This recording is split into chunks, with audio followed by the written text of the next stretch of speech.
Hello there everybody, Sam Strains here and welcome back to the railway.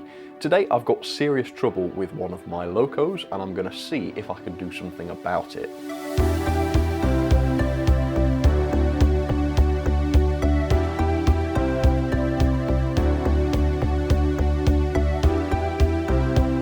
A little while ago I was doing a live stream and I was doing the old requests and somebody asked to see the Hornby Thomas running with a couple of other Hornby Thomas and Friends engines. So I set those engines up and sent them off around the layout and everything looked absolutely fine, except in the end I noticed that the Hornby Thomas's wheels were not turning.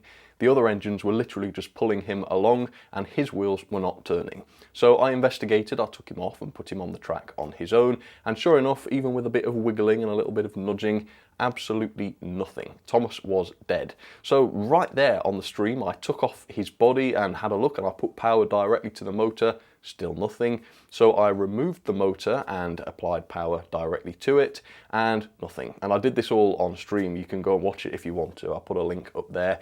And I decided, well, it's obviously dead, so let's have some fun with it. So I just let it cook, basically. It let out the magic smoke, so it was very definitely dead. And in fact, it was like a stink bomb had gone off up here. You can still smell it in this room, and it's several days ago now. Absolutely disgusting, and I think one thing is true.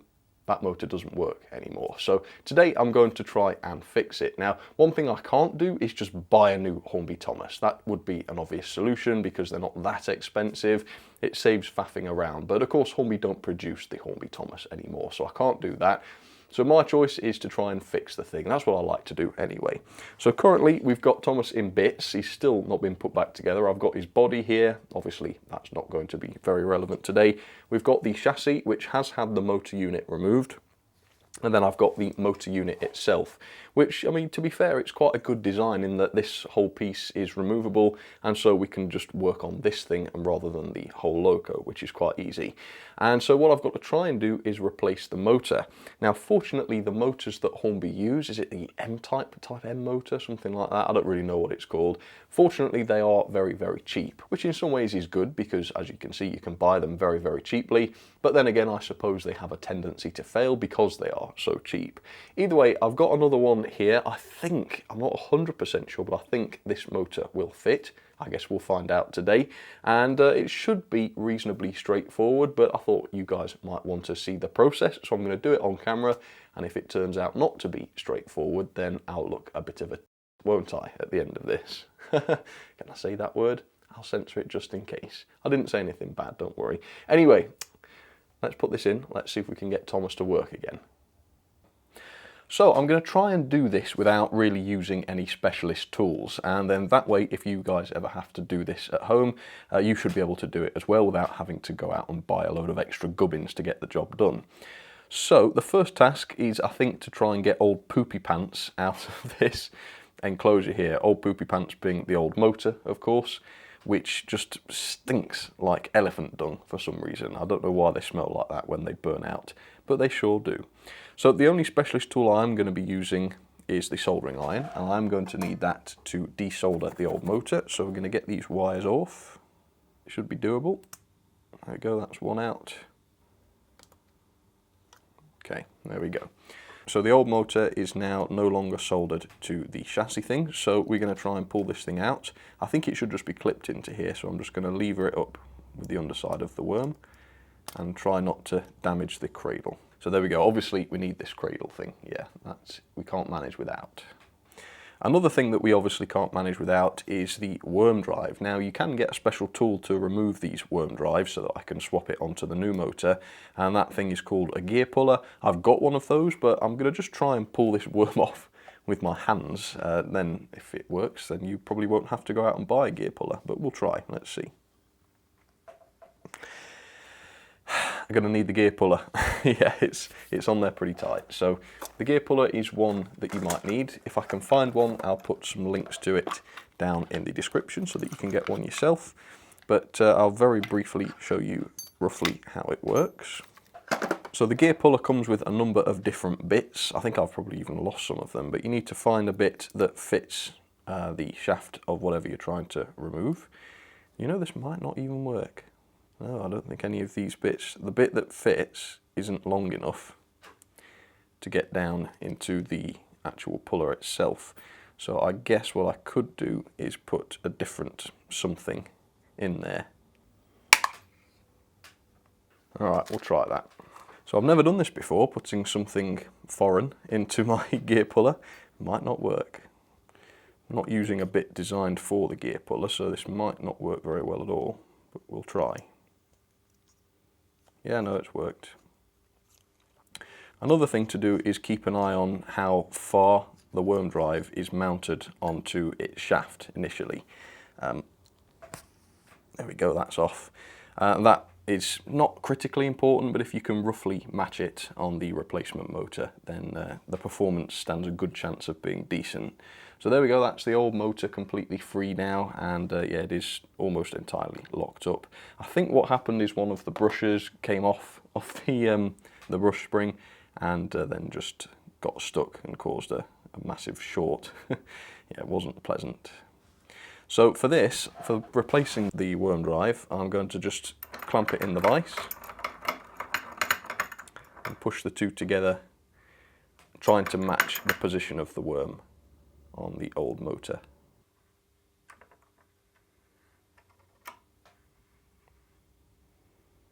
And it was on about like that. So there we go.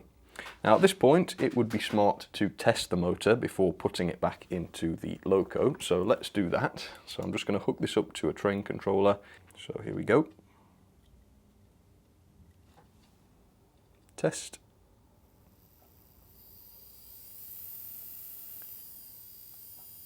And yes, that is working, which is good. So I'm going to lightly lubricate it and then we'll work on putting this thing back together. Okay, so oil is going to kill motors if it gets inside and messes them up. So I'm going to have a cotton bud with me for this process so that I can mop away the excess immediately as soon as I've applied the oil. So tiny little drop of oil, move the motor around a rotation and then dab the rest off. The end without the brushes isn't that important, so I'll just apply a small drop and that should be okay. Right, so the next thing is to figure out which way the motor goes in. I'm going to do it based on these solder tabs and the positions of them, because the position of these tabs, you probably can't see it, matches the position of the motor that came out. So that could be a coincidence, but you know, you've got a 50-50 chance of getting it right. So let's see if the new motor fits. And it looks as though it does. Let's just position this. So first things first, I'm just going to apply a little bit of solder to the motor tabs so that they are easy to solder to. Try not to melt the plastic in the process.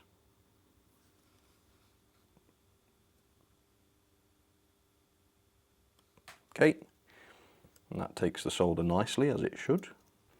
And now let's solder them back on. Okay, bit tricky to get these things in position sometimes, but there we go, that one's done. And now the slightly tricky one on the top.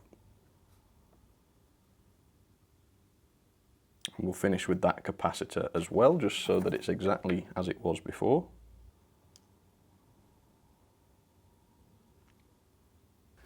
Okay, and hopefully then that will be a working motor back into this adapter. So what I'm going to do now is just adjust the pickups, because you could probably have bent some of them during the messing around. So let's make sure these are all roughly in the right place.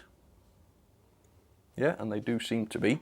So let's have a go at putting this back on the chassis. Now this is a frustrating little process because all the pickups ping everywhere, so you just got to do it as best you can. So the back end goes in first. You locate the little lugs on the back of the motor, and then you just lower it down, putting the pickups into position as you lower it.